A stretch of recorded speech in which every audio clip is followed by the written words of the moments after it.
definitely going to be looking forward to that. But Sting, Darby Allin versus Team Taz.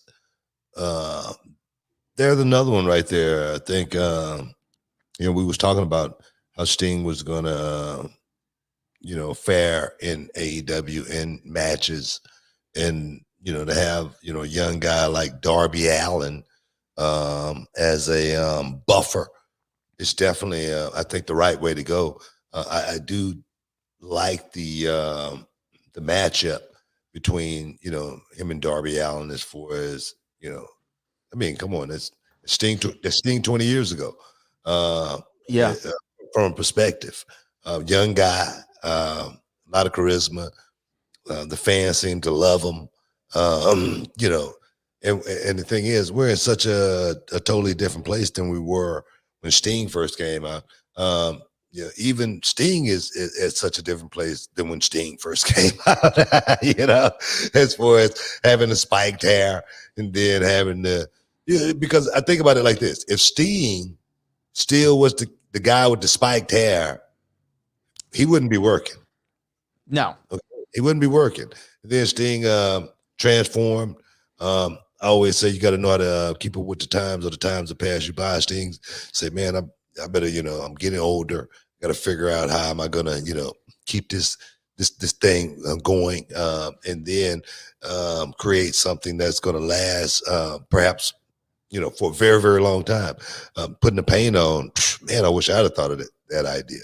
But, I'm serious. Cover up everything. You know what I mean? Comic Cons, whatnot. Forever young.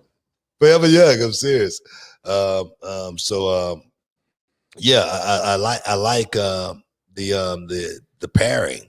Darby Allin. I don't know how this thing's gonna go, but you got a kid that can that definitely don't mind going out there and taking bumps. Let's just say that.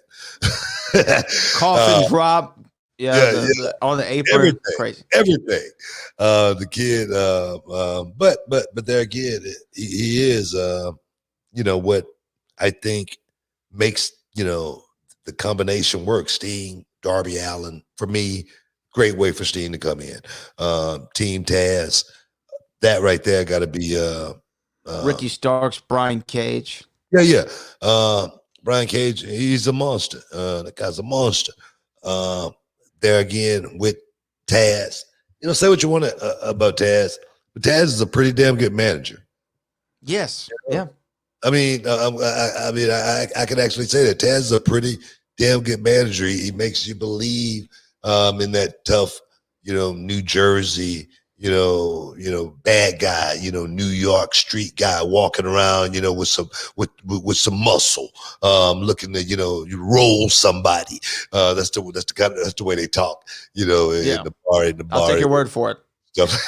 I mean, so, but I definitely like. I'm not. I gotta say, I'm not quite sold on Ricky Starks shit. Okay.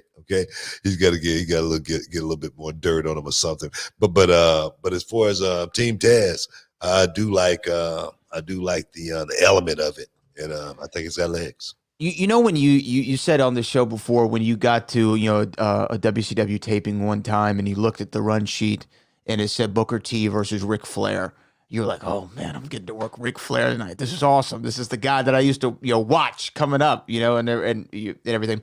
I'm sure Ricky Starks, Brian Cage, and Darby Allin, when they get to the building to do this match, whether it's going to be in the ring or a cinematic match, whatever it is, they're going to be like, guys, we're working with Sting tonight. This is so cool, right? Because you have to imagine in their wildest dreams, they never would have thought they'd be in a match with Sting, WCW legend, WWE Hall of Famer, Sting, still wrestling at 61. Incredible. So I'm excited to see. I don't know. Have they said if it's going to be cinematic or not? That's what I've been hearing. I haven't heard if it's going to be cinematic or not. But either way, I think I would definitely buy into it. Well, I know cinematic was the plan for Sting coming in. That's what he said. He said he agreed to. I remember like what you just said right there with all those guys. Ricky Starks, Brian Cage, Darby Allin, of course, they're working with two legends, and Sting as well as Taz. Taz. And for me, I remember when I had my match, about a year ago, and I was wondering, man, who am I going to have this match with? I really didn't know who I was going to have that match with, and Rex Andrews, one of my students, he walked into my office. He said, "Book, can I talk to you?" And I go, "Yeah, man. What's up?" He goes, "Hey, man, I hear you thinking about, coming back and having another match." And and I go, "Yeah, man, I'm thinking about it." He goes, "Man, I'm your guy, man." He said, "Man, I'll take care of you, bro. I'll make sure, bro. I'll take care of you, man."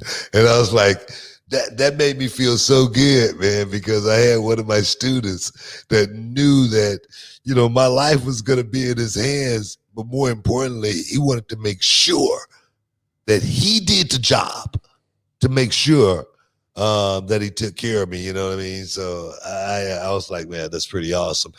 So definitely, I'm hoping that's the way those guys are thinking. Going out there working with someone like Sting. Hey, man, this is night. This is a night for us, man. Let's first and foremost, let's go out here and take care of this guy because hey, that's what we do. In the business, take care of him and make sure he looked better than he ever looked before. That's what the wrestling business has always drove itself on, and that's what I always loved about it more than anything. What's up, this Booker T, two-time Hall of Famer. I know you're checking out the Shine, checking out the Gloss. I want to thank you guys for checking out Row on YouTube. Hey, don't forget to click and subscribe to check out all the latest content right here each and every week. Now, can you dig that, sucker?